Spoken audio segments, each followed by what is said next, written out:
কৃতজ্ঞতা নিবেদন করছেন Calcutta boating and hotel resort private limited.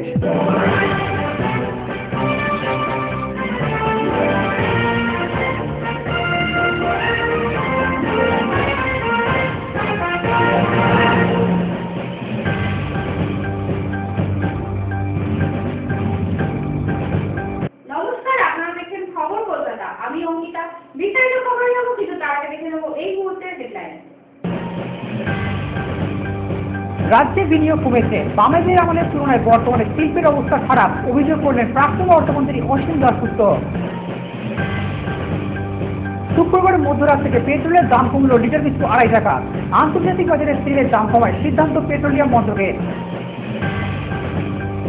বেতনের দাবি সহ একাধিক দাবিতে পথে নামল সিটু। আজকে বিস্তারিত খবরে রাজ্যের বিভিন্ন প্রকল্পে কমছে বিনিয়োগ, সেই সঙ্গে পাল্লা দিয়ে কমছে নতুন প্রকল্পের উৎপাদনও। রাজ্যে এই মুহূর্তে চালু প্রকল্প, বাস্তবায়িত প্রকল্প বামেদের তুলনায় অনেক খারাপ অবস্থায় আছে। মঙ্গলবার আলিমুদ্দিনের সাংবাদিক সম্মেলনে জানান প্রাক্তন অর্থমন্ত্রী। বর্তমান বছর যেখানে আমরা আলোচনা করছি, সেখানে এই নতুন বাস্তবায়িত প্রকল্পের সংখ্যা কমে গিয়ে হয়েছে 12 এবং বাস্তবায়িত বিনিয়োগ নেমে এসছে 312 কোটি টাকা এবং নতুন প্রকল্প তার উৎপাদন, তার সঙ্গে চালু প্রকল্পের উৎপাদন, এটা মিলিয়ে উৎপাদনের মোট সূচক, শিল্প উৎপাদনের মোট সূচক, এটা এই আর্থিক সমীক্ষারই অধ্যায় লিপিবদ্ধ আছে। সেখানে দেখানো হচ্ছে যে এই রাজ্যে সংগঠিত শিল্পের উৎপাদনের সূচক গত বছরে 2.9% থেকে এই বছরে লক্ষণীয়ভাবে কমে 1% নেমে আসে। পেট্রোলের দাম কমলো লিটার পিছু প্রায় 2.5 টাকা। শুক্রবার মধ্যরাত থেকেই নতুন মূল্য কার্যকর হয়েছে। আন্তর্জাতিক বাজারে তেলের দাম হঠাৎ কমায় পেট্রোলের দাম কমানোর সিদ্ধান্ত নেয় কেন্দ্রীয় পেট্রোলিয়াম মন্ত্রক। বর্তমানে কলকাতায় লিটার পিছু পেট্রোলের দাম 78 টাকা 24 পয়সা থেকে কমে দাঁড়িয়েছে 75 টাকা 84 পয়সা। তবে ডিজেলের দাম অপরিবর্তিত থাকলো। প্রতি মাসে ন্যূনতম 10,000 টাকা বেতন সহ 6 থেকে 8 মাসের বকেয়া বেতন মেটানোর দাবিতে বুধবার শ্রমিক ভবন থেকে বিধানসভা পর্যন্ত এক পদযাত্রার আয়োজন করে সিটু। রানী রাসমণিতে পুলিশ মিছিল আটকে দিলে সেখানেই অবস্থান করেন তারা। এদিন শিক্ষা ও অস্থায়ী কর্মীদের সঙ্গে পায়ে পা মেলান গার্গী চট্টোপাধ্যায়, সুকমল সেন, সিটু সম্পাদক দীপক দাসগুপ্ত সহ অন্যান্যরা। শ্রমিকদের বকেয়া টাকা মেটানোর দাবি করেন সিটু সম্পাদক। পিএইচই কর্মী যারা, এটা রাজ্য সরকারের অধীনে একটা কারিগরি জনস্বাস্থ্য সংস্থা, প্রায় 9,000 শ্রমিক কর্মী এখানে আছেন। তারা মানুষকে নিয়মিত পানীয় জলের ব্যবস্থা করে। অথচ দুর্ভাগ্যের বিষয়বস্তু, পরিবর্তনের পরে যে নতুন সরকার হয়েছে তৃণমূলের নেতৃত্বে, এদের বেতনটা পর্যন্ত দিচ্ছে না। যেমন বিভিন্ন ক্ষেত্রে তারা বেতন দিচ্ছেন না, ট্রান্সপোর্টে বেতন দিচ্ছেন না, অন্যান্য ক্ষেত্রে বহু ক্ষেত্রে বেতন দিচ্ছেন না, পেনশন দিচ্ছেন না, এক্ষেত্রেও সেরকম বেতন দিচ্ছেন না। বেতন খুব কম, কিন্তু তথাপি সেই বেতন এরা দিচ্ছে না। এরা সবাই ঠিকা, কারোর পারমানেন্ট নেই। অথচ জবটা হচ্ছে পেরিনিয়াল নেচারের জব। এটা আমরা, আমাদের দাবি হচ্ছে মুখ্যমন্ত্রীর কাছে আমরা ডেপুটেশনের জন্য আবেদন জানিয়েছি, কোনো জবাব দেননি। তবু আমাদের এখান থেকে একটা প্রতিনিধি দল যাবেন তার দপ্তরে, এবং সেখানে তিনি থাকলে তাকে ভালো, যদি তিনি না থাকেন কোনো অফিসার, তার হাতে স্মারকলিপি দিয়ে আসা হবে। সেখানে আমরা বলছি যে তাদের স্থায়ী করতে হবে, তাদের বেতন নিয়মিত দিতে হবে। এই তো আমাদের দাবি। আমাদের বেশি তো দাবি নেই, 10,000 টাকা ন্যূনতম বেতন আমাদের করতে হবে। আমরা বিধানসভায় যাওয়ার উদ্দেশ্যে বেরিয়েছি, তবে আমাদের প্রোগ্রাম অশান্তিপূর্ণ না, শান্তিপূর্ণ। পুলিশ আমাদের এখানে আটকে দিয়েছেন, আমরা এখানে থাকব এবং আমরা চেষ্টা করছি বিরোধী দলের নেতাকে নিয়ে আসার। যদি তিনি সময় পারেন তাহলে আসবেন, বা অন্য কোনো একজন বামফ্রন্টের নেতা তিনি এসে আমাদের কাছে বক্তব্য রাখবেন। আমাদের কর্মীরা এসছেন, আমি সিআইটিউর পক্ষ থেকে আছি, কমরেড গার্গী চ্যাটার্জি সিআইটিউর পক্ষ থেকে আছেন, অন্য আমাদের অনেক নেতৃত্ব আছেন। স্বাভাবিকভাবে আমরা থাকবো তাদের সঙ্গে। প্রতিহিংসা পরায়ণ আচরণ করা হচ্ছে, যেহেতু তারা সিআইটিউ ইউনিয়ন করেন, সেই জন্য তাদের সেই ইউনিয়ন যাতে করতে না পারেন ট্রান্সফার করছে, চাকরি বন্ধ করে দিয়ে তাড়িয়ে দিয়ে দলীয় কর্মীদের সেখানে নিয়োগ করা হচ্ছে। এরই প্রতিবাদ করছি আমরা, শান্তিপূর্ণভাবে আমরা প্রতিবাদ করছি। কোনো অগণতান্ত্রিক পথে আমাদের আন্দোলন নয়, শান্তিপূর্ণ পথে। এবং এটা জানেন যে 20-21 যে ধর্মঘট হয়েছে সারা দেশে, সেই ধর্মঘটের অন্যতম দাবি ন্যূনতম 10,000 টাকা বেতন এবং সমস্ত পেরিনিয়াল জবে যারা ঠিকা কর্মী আছেন তাদেরকে স্থায়ীকরণ করা। আমরা সরকারকে এর আগে যে ডেপুটেশন দিয়েছিলাম সিআইটিউর পক্ষ থেকে, সেখানে আমরা বলেছিলাম, শ্রমমন্ত্রীকে আমরা জানিয়েছিলাম যে আপনারা ঠিকাদারদের সেইভাবে স্কেলটা দিন যাতে 10,000 টাকা মাইনেটা দিতে পারে। ছোট্ট একটা বিরতি, সঙ্গে থাকুন। কলকাতায় এসেছেন কিন্তু ভাবছেন কোথায় থাকবেন, কোথায় বা পাবেন একটু ভালো পরিষেবা। আর চিন্তা কিসের, আপনাকে ভালো পরিষেবা দেওয়ার জন্য সেজে উঠেছে হোটেল এমিরেটস। মনের মতো পরিষেবা, ঝা চকচকে সুসজ্জিত এসি ঘরে পাবেন 24 ঘন্টা রুম সার্ভিস। নিশ্চিত নিরাপত্তা ও সাধ্যের মধ্যে থাকতে হলে আজই যোগাযোগ করে চলে আসুন হোটেল এমিরেটসে। ঠিকানা 11/1 doctor Mohammad Ishaq road, near Kyd street, Sony building এর বিপরীতে। ফোন 033-2217-8487, 9831621481 অথবা 9831439585। আপনারা আমাদের সাথে ফ্যাক্স এবং ইমেল আইডিতেও যোগাযোগ করতে পারেন। Fax 913322405623, email hotelemirates@gmail.com। আপনার বাড়ি বা ফ্ল্যাটের খোঁজ দেব আমরা, তাই দেরি না করে আজই আসুন এমবি রিয়েলটরসে। যোগাযোগ করুন 033655000958 এই নাম্বারে। কলকাতায় এসেছেন কিন্তু ভাবছেন কোথায় থাকবেন, কোথায় বা পাবেন একটু ভালো পরিষেবা। আর চিন্তা কিসের, আপনাকে ভালো পরিষেবা দেওয়ার জন্য সেজে উঠেছে হোটেল এমিরেটস। মনের মতো পরিষেবা, ঝা চকচকে সুসজ্জিত এসি ঘরে পাবেন 24 ঘন্টা রুম সার্ভিস। নিশ্চিত নিরাপত্তা ও সাধ্যের মধ্যে থাকতে হলে আজই যোগাযোগ করে চলে আসুন হোটেল এমিরেটসে। ঠিকানা 11/1 doctor Mohammad Ishaq road, near Kyd street, Sony building এর বিপরীতে। ফোন 033-2217-8487, 9831621481 অথবা 9831439585। আপনারা আমাদের সাথে ফ্যাক্স এবং ইমেল আইডিতেও যোগাযোগ করতে পারেন। Fax 913322405623, email hotelemirates@gmail.com। ফিরে এলাম বিরতির পর। এই সরকার কৃষিক্ষেত্রকে বিশেষ গুরুত্ব দিয়েছে ক্ষমতায় আসার প্রথম থেকেই। এবার সেই কৃষি ব্যবস্থাকে নিয়েই তোপ দাগলেন বাম নেতা অসীম দাশগুপ্ত। এটা বড় ধান চাষের মরশুম, কিন্তু রাজ্য সরকার জানে না তাদের কতটা চাষের জমি আছে, তাই উৎপাদন কতটা বাড়বে সেটা নিয়ে ধোঁয়াশা থেকেই যাচ্ছে। কত জমিতে এই ধানের চাষ হবে তার ওপর তথ্য রাজ্য সরকারের কাছে এসে পৌঁছয়নি। সেই অবস্থায় কি করে এই বছরে কৃষিতে উৎপাদন বৃদ্ধির হার আগাম বলা সম্ভব আমি জানি না, তবে এরা বলেছেন 2.6%। ঠিক আছে, আলোচনার জন্য এটা আমরা আপাতত গ্রহণ করি। রাজ্যে এ প্রান্ত থেকে ও প্রান্তে প্রতিনিয়ত ঘটতে থাকা ধর্ষণ ও শ্লীলতাহানির বিরুদ্ধে তীব্র প্রতিবাদ জানালো রাজ্যের বেশ কিছু মহিলা সংগঠন। মঙ্গলবার তারা এক মিছিলের মাধ্যমে এই সমস্ত অন্যায়ের বিরুদ্ধে প্রতিবাদ জানান। তারা বলেন যে পরিবর্তনের সরকার আসার পর এই সমস্ত অপরাধের মাত্রা বেড়ে গেছে, যা আমাদের সমাজের নারীদের জন্য অত্যন্ত লজ্জাজনক ব্যাপার। এই প্রতিবাদ মিছিলে উপস্থিত ছিলেন পশ্চিমবঙ্গের গণতান্ত্রিক মহিলা সমিতির সম্পাদিকা মিনতি ঘোষ ও অন্যান্যরা। তরুণীদের কাছে আমাদের তো এটাই আহ্বান হবে যে আজকে আমাদের রাজ্যে যেভাবে অত্যাচার, আক্রমণ প্রতিদিন বাড়ছে, বিশেষ করে নারীর ওপর যে আক্রমণ ক্রমবর্ধমান। প্রতিদিন আপনারা সংবাদপত্রের মানুষ দেখছেন, মিডিয়া খুললে, সংবাদপত্র হাতে এলে যে নারী ধর্ষণ, নারী শ্লীলতাহানি, এটা নিত্যদিনকার ঘটনা হয়ে যাচ্ছে।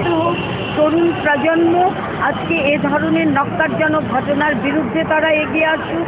আজকে যে গণতন্ত্রকে প্রতিনিয়ত এখানে পদদলিত করা হচ্ছে আমাদের রাজ্যে, সেই গণতন্ত্র রক্ষার যে লড়াই, সে লড়াই আমরা তরুণ প্রজন্মকে কাছে পেতে চাই এবং তরুণ প্রজন্ম আমাদের কাছে আসছে, আমাদের পাশেও আছে। ওপার বাংলার প্রতিবাদের ঝড় এসে পৌঁছলো এপার বাংলায়। বাংলাদেশের শাহবাগের প্রতিবাদে সামিল এপার বাংলার বুদ্ধিজীবীরা। যুদ্ধপরাধী জামাত শিবিরের বিরুদ্ধে বাংলাদেশের সাধারণ মানুষের প্রতিবাদকে সমর্থন জানালো বুদ্ধিজীবীরা। শুক্রবার প্রেস ক্লাবে বাংলাদেশের সহবাগের সমর্থনে এক সাংবাদিক সম্মেলনের আয়োজন করা হয়। উপস্থিত ছিলেন নাট্যকার চন্দন সেন, সাহিত্যিক কৃষ্ণা বসু, চিত্রশিল্পী সমীর রায়। এই আন্দোলনটা শুধু বাংলাদেশের না, এটা গোটা পৃথিবীর একটা আন্দোলন এবং এই মৌলবাদী শক্তি সারা পৃথিবীতে বিভিন্ন ফর্মে বিভিন্ন রূপে ছড়িয়ে আছে, আমাদের দেশেও আছে এবং আমাদের দেশেও মানে প্রকটভাবে আছে ভারতবর্ষের বিভিন্ন স্থানে। সেই যারা মৌলবাদী চিন্তা ভাবনা করেন তাদের সেই আন্দোলন। এবং আমি সবসময় এটা বিশ্বাস করি যে ধর্ম নিয়ে কিছু মৌলবাদী শক্তি তারা ধর্মভীরু মানুষদের ভয় দেখিয়ে বিভিন্নভাবে তাদেরকে বঞ্চনার শিকার করেন এবং সারা পৃথিবী জুড়ে বহু রাজনৈতিক দল ধর্মের নামে ধর্মকে দেখিয়ে তাদের রাজনৈতিক স্বার্থসিদ্ধি করেন। এগুলো বন্ধ হওয়া উচিত এবং ধর্মের নামে মানুষ মারা, ধর্মের নামে মানুষের সম্পত্তি লুণ্ঠন করা, এগুলো বন্ধ করা। আরো একটা ছোট্ট বিরতির সঙ্গে থাকুন। কলকাতায় এসেছেন কিন্তু ভাবছেন কোথায় থাকবেন, কোথায় বা পাবেন একটু ভালো পরিষেবা। আর চিন্তা কিসের, আপনাকে ভালো পরিষেবা দেওয়ার জন্য সেজে উঠেছে হোটেল এমিরেটস। মনের মতো পরিষেবা, ঝা চকচকে সুসজ্জিত এসি ঘরে পাবেন 24 ঘন্টা রুম সার্ভিস। নিশ্চিত নিরাপত্তা ও সাধ্যের মধ্যে থাকতে হলে আজই যোগাযোগ করে চলে আসুন হোটেল এমিরেটসে। ঠিকানা 11/1 doctor Mohammad Ishaq road, near Kyd street, Sony building এর বিপরীতে। ফোন 033178487, 9831621481 অথবা 9831439585। আপনারা আমাদের সাথে ফ্যাক্স এবং ইমেল আইডিতেও যোগাযোগ করতে পারেন।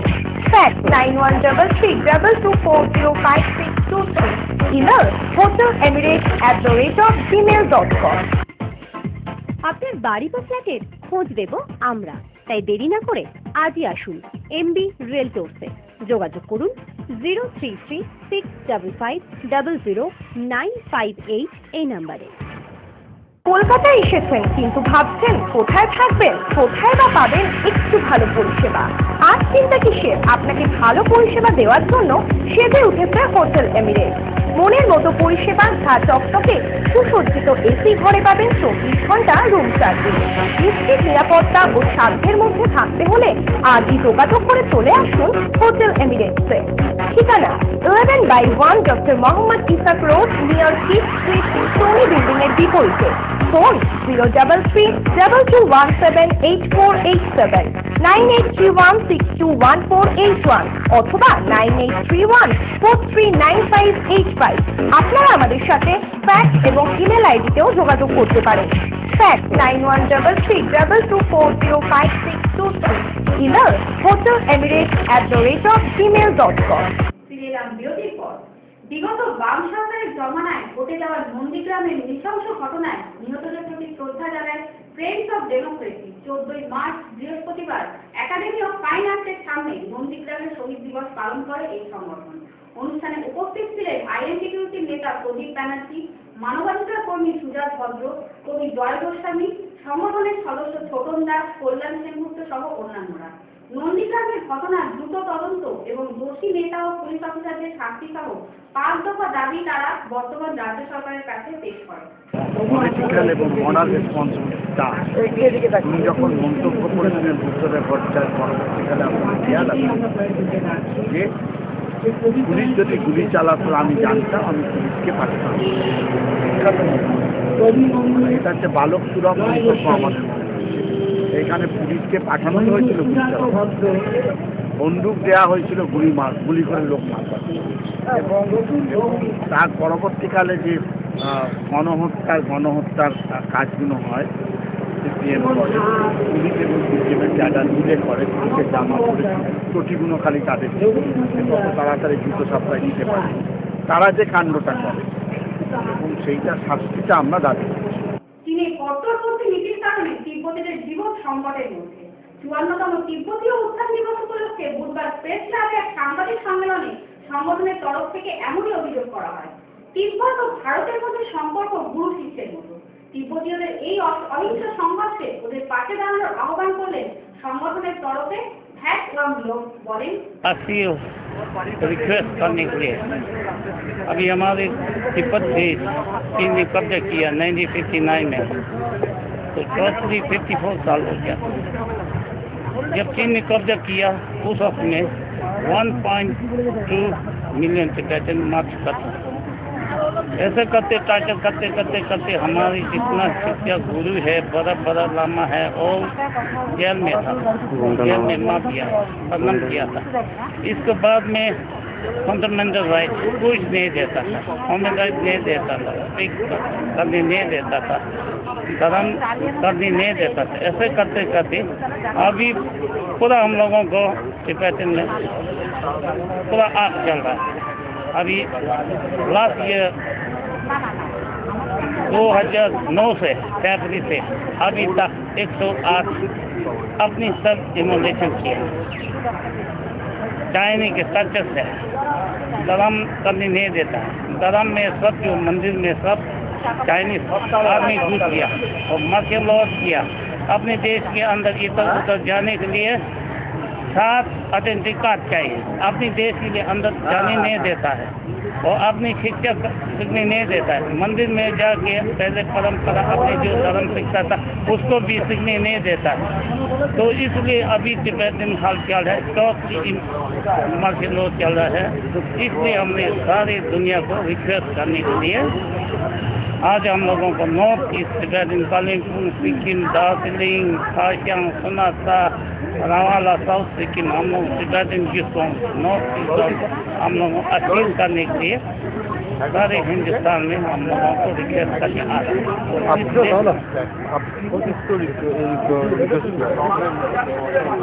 We appeal government of India or people of Indians must be understanding how situation is in Tibetan going on. हमारी बॉर्डर है, अरुणाचल बॉर्डर है, सिक्किम है, आसाम है, जितना है सब फ्यूचर के लिए डेंजर फंस जाता है। और तिब्बत के लिए कुछ करे आवाज देने के लिए, पहले कुछ सपोर्ट अवेयरनेस करने के लिए हम लोग रिक्वेस्ट करने आया। हम लोगों को और चीफ मिनिस्टर ममता बनर्जी को मेमोरेंडम चढ़ाया और गवर्नर जी को भी मेमोरेंडम चढ़ाया और British high commission, American embassy, जितना हमारी नॉर्थ बंगाल है, वेस्ट कोलकाता, जितना हम लोगों को मेमोरेंडम चढ़ाने आया रिक्वेस्ट करने और पम्पलेट बात करके थोड़ा सपोर्ट करिए। মুসলিম শিশুদের অবিলম্বে উৎকর্ষমূলক শিক্ষার প্রয়োজন, না হলে তারা প্রতিযোগিতামূলক পরীক্ষায় পিছিয়ে পড়বে।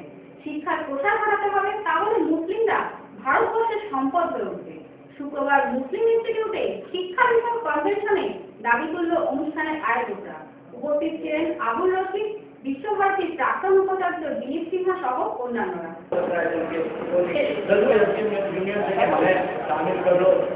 तो कभी जनसंघ कभी पराम वीडियो करते थे, ये विद्युत की बात नहीं, विद्युत की बात नहीं है, लेकिन वो एक पर्यटन बनाया जाना चाहते हैं। उन्हें आज नाम करना रिश्ता और बात करने का प्रयत्न किया। तो दोस्तों जरूर इस बात की है कि तब्दीली एक और बात है, जिस मुल्क में हम रहते हैं। খবর কলকাতা এখনকার মতো এই পর্যন্ত। দেখা হবে পরবর্তী বুলেটিনে। নমস্কার।